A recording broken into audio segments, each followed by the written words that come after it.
মালয়েশিয়ায় যদি ভিসা দেয়, আপনার পাসপোর্টে যদি 18 মাস মেয়াদ থাকে, আপনি মালয়েশিয়ায় যেই জায়গা দিয়েই আসেন, আপনার সরকার যদি অনুমতি দেয় যে আপনি অবৈধ হয়ে আইছেন, আপনি লারিবাজি কান আপনার ভিসা দিব, তাহলে আপনি ওই পাসপোর্টেই করতে পারবেন।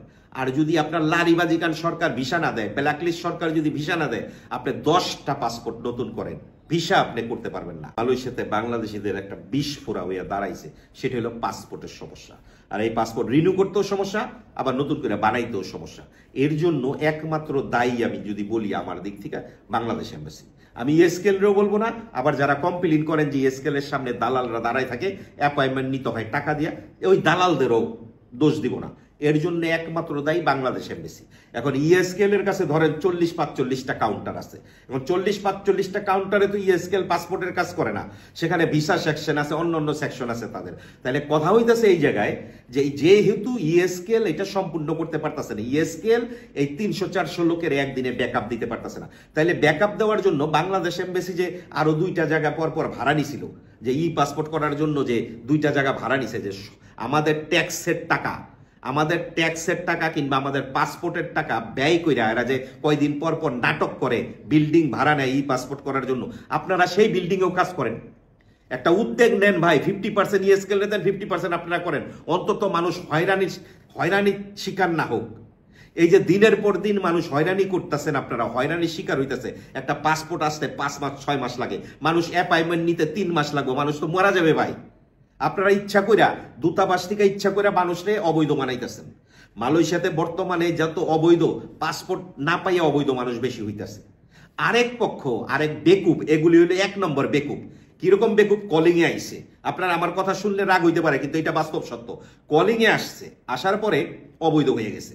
অবৈধ হইয়া কেউ পাসপোর্ট নিয়ে পালাইছে, কেউ পাসপোর্ট রাইখা পালাইছে। এখন মালয়েশিয়ায় এক ফৈরা পক্ষ, এই ফৈরারা মনে করেন গুজব ছড়াইছে যে আপনার কাছে সাদা পাসপোর্ট থাকলে আরটিকে 2.0 কিংবা 3.0 ছাড়তেছে কিংবা ছাড়বো, এটা ব্যাকডেটে আপনার ভিসা লাগাই দিতে পারবো। এক প্রকার ফৈরারা এই খবর ছড়াইছে যে সাদা পাসপোর্ট হইলে ভিসা লাগাই দিতে পারবো। এখন সাদা পাসপোর্টের কথা শুনে শত শত মানুষ দৌড় পাইরা গিয়ে সাদা পাসপোর্ট করতেছে। এদিকে যাদের অরিজিনাল পাসপোর্ট দরকার, আপনার ভিসা শেষ হয়ে গেছে, পাসপোর্ট রিনিউ করতে হইব, 2 মাস 3 মাস বাকি রয়েছে, এই লোকগুলি পিছাই পড়তেছে। যাদের রিয়াল পাসপোর্ট দরকার, যে ভিসা রিনিউ করা যাবে না পাসপোর্টের মেয়াদ ছাড়া, তারা কিন্তু মহাবিপদে পড়ে যেতেছে।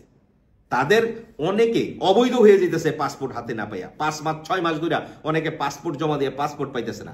তাইলে এই যে এক ধরনের গাধারা, যেই গাধারা পাসপোর্ট বানাইলেও ভিসা লাগাইতে পারবো না, অযথা ফৈরার কাছে মনে করেন যে 2-4-5 হাজার টাকা লস খাইব, এই গাধারাও মনে করেন যে এই জায়গায় একটা সমস্যা হয়ে দাঁড়াইছে।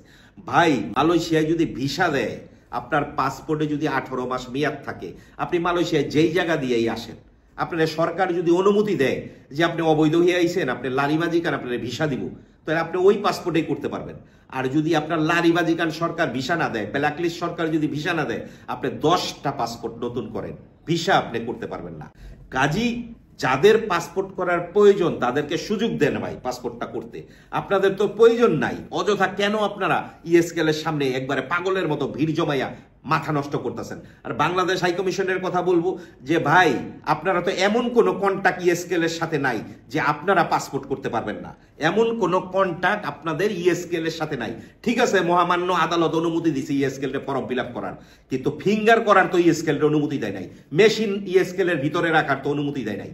মেশিন বাংলাদেশ দূতাবাসের পাশে থাকবো, ইএসকেলের সাথে বাংলাদেশ দূতাবাসের যেটা এগ্রিমেন্ট, সেটা হলো মেশিন বাংলাদেশ দূতাবাসে থাকবো, ইএসকেল সার্ভিস দিব বাংলাদেশ দূতাবাসের পাশে বৈশা।